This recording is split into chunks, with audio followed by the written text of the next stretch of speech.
Dr. Bokuru, it's a great pleasure to meet you again and to have the opportunity to exchange during this EWA-BELT session dedicated to poverty eradication and anger, a first challenging priority for EI.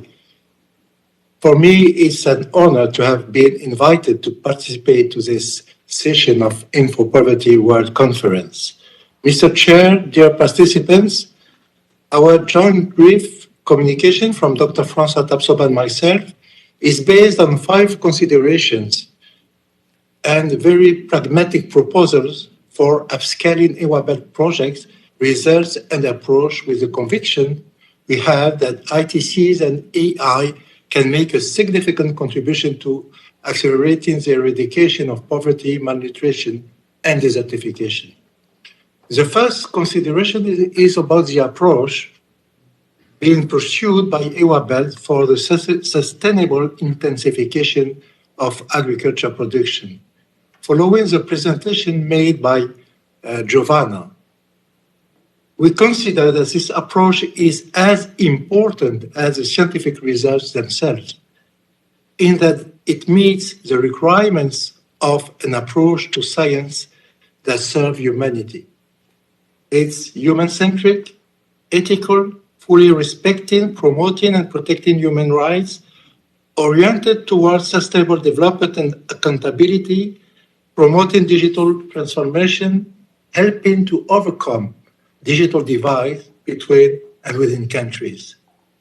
By listing these criteria, we want just here to highlight the fact that EWA-BELT approach, which has been developed some years ago, is fully aligned on the very recent UN resolution adopted the 11th March 2024 on seizing the opportunities of safe, secure, and trustworthy artificial intelligence systems for sustainable development. Our proposal will be based, we will start from the local to the international level. At the local level, the farmer field research units in which EWA-BELT carried out research activities and are spaces for co-learning, research and shared activities based on the involvement of farmers, technicians, and end users. The activities focus on areas such as degraded land, abandoned land, and existing agricultural land in order to increase their yield potential.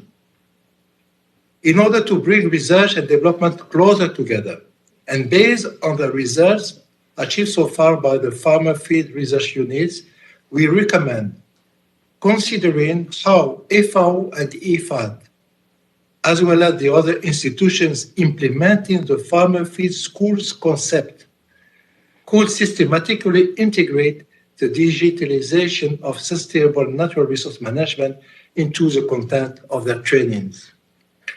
In fact, the concept of farmer field schools has been developed by FAO. It has in fact also evolved since its inception, incorporating many of today's concerns, including pastoral issues, agroecology, and increasingly tested measures on adaptation to climate change or on nature-based solutions. We suggest that it's now time to systematically address in the farmer field schools the issues of digitalization and sustainable intensification as promoted by a project like EWA-BELT. The expected results could be improved access to information, the promotion of innovation in smart agriculture, and improve access to technology for small farmers. At regional level, I mean at the African level, to expand and upscale the results at the African level, we must rely on the existing relevant African mechanisms and institutions. To this end, we propose to support the implementation of an African-led initiative, the Greek Green Wall Initiative, then to encourage the implementation of an African strategy, the EU Digital Agriculture Strategy, and to establish partnership with an EU scientific institution we name YOUSSEF Brahimi. As you may know, the ambition of the Green World Initiative is to help communities to grow one of humanity's most precious natural assets, fertile land, and to contribute to food security, well management of migrations, and conflict resolution of the continent. The recently established EU Digital Agriculture Strategy aims at creating and hosting accessible knowledge and learning platforms and encouraging co-learning between different regions to create synergies. This echoes what EWA-BELT is developing in terms of scientific platforms for exchanging and sharing knowledge. YOUSSEF, on its part, is a research and development institution directly under the authority of the African Union Commission, which has one of its strategic objectives to build research capacity in agricultural productivity and adaptation to climate change in order to improve the resilience of rural populations' livelihoods. We can see that the research areas addressed by EWA-BELT are fully in line with the objective of YOUSSEF. The areas of partnership between EWA-BELT and these African institutions or initiatives could cover the following: strengthen data collections and analysis, developing decision support tools, strengthen coordination and collaboration, building local capacity, and last but not least, invest in research and innovation to strengthen the implementation of the various initiatives. In this perspective, the public-private partnerships led by YOUSSEF could be encouraged to support the development of innovative digital technologies tailored to the region-specific needs. Finally, at the international level, the use of artificial intelligence was discussed at the UNCCD CRIC 21, Samarkand, November 2023, during the preliminary analysis of the results of the UNCCD 2018-2030 strategy. For Africa, I am sorry that we cannot show the map.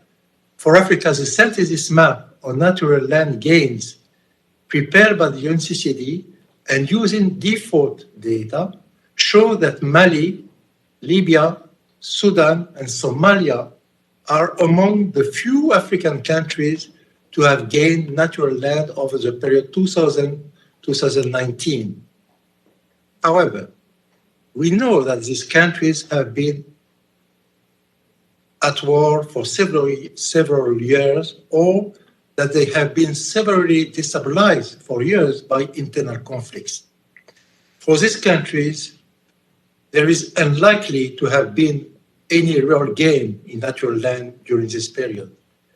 In light of such surprising results, some parties requested the Secretariat and the global mechanisms of the UNCCD to address the data and methodological gaps that lead to erroneous estimates of the extent of degraded land in hyper-arid zones by exploring the possibilities offered by innovation in methods based on artificial intelligence. So there is also an opportunity to support the UNCCD in this way with the forthcoming UNCCD COP16 that Saudi Arabia will host in December 2024. The parties will have certainly to adopt measures to accelerating the fight against land degradation in view of reaching the land degradation neutrality by 2030.